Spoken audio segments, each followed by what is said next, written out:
I'm going to ask everyone to take their seat. The Subcommittee on Energy, Climate, Grid Security now come to order.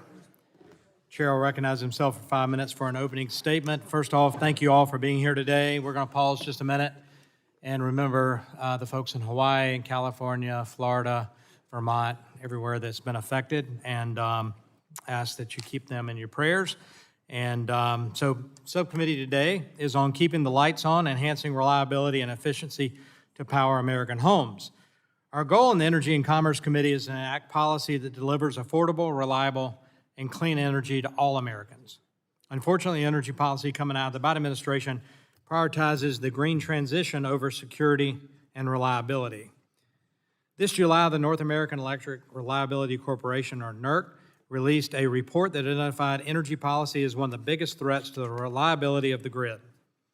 The report specifically cites actions by policymakers to pursue renewable energy as a threat to grid security. There's a looming resource adequacy crisis. We all need to take this warning seriously and do more to ensure reliability and affordability of the energy system. FERC has allowed the distortion of market incentives, such as state and federal subsidies aimed at promoting the deployment of renewables, to interfere with electricity price formation. This has contributed to the early retirement of reliable generation assets like nuclear and natural gas. Other factors contributing to these early retirements are unrealistic environmental policies like the EPA's unlawful Clean Power Plan 2.0 and the agency's overarching power plant electricity generating unit strategy. NERC predicts power plants will have to comply with standards by limiting their hours of operation, taking more reliable generation off the grid. According to NERC, the vast majority of this country faces potential blackouts. These vulnerabilities are not a result of severe weather or lack of transmission capacity, but it's because of reliable, dispatchable, firm generation units are being retired at an alarming rate. Prices have skyrocketed and reliability has been compromised. Americans are paying more for less. We must focus on preserving resource adequacy. My bill, which we are reviewing today, the Guaranteeing Reliable Infrastructure Development, or GRID Act, would amend the Federal Power Act to require coordination between FERC and any federal agency promulgating a regulation that could threaten the reliability of the bulk power system. I hope all my colleagues on this committee will join me in this important effort. As we heard at our field hearing in Moore County, North Carolina back in June, the Biden administration is also pursuing energy efficiency standards that put reliability at risk, in particular their proposed distribution transformer standards. DOE already mandates distribution transformers be manufactured at an incredibly high efficiency standard. They're already at 99.53% efficient. This new rulemaking will increase the efficiency by only a fraction of a percentage point, but significantly disrupt the production of transformers, which utilities already have difficulty producing.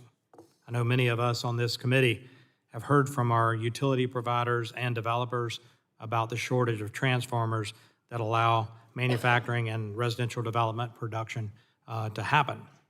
To address this supply chain crisis, we're reviewing Congressman Hudson's bill today, which will prohibit the DOE from imposing new efficiency standards for distribution transformers until 5 years after the enactment of this act. It's also clear this administration is using appliance and efficiency standards as part of their agenda to electrify everything and pursue climate objectives over consumer choice.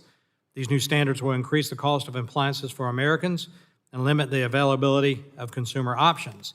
Congresswoman Lesko's bill would address this issue by amending the Energy Policy and Conservation Act to prohibit the DOE from prescribing any new or amended efficiency standards that are not technologically feasible or economically justified. The Biden administration has used efficiency standards to target gas appliances disproportionately, despite the latest DOE numbers that indicate electricity costs 3.3 times higher than natural gas. The whole of government approach to the green energy transition has driven up the cost of energy and household necessities for Americans and jeopardized our energy security.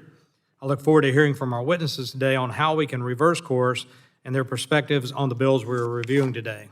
So I'll now recognize Ranking Member DeGette for 5 minutes to give her opening statement.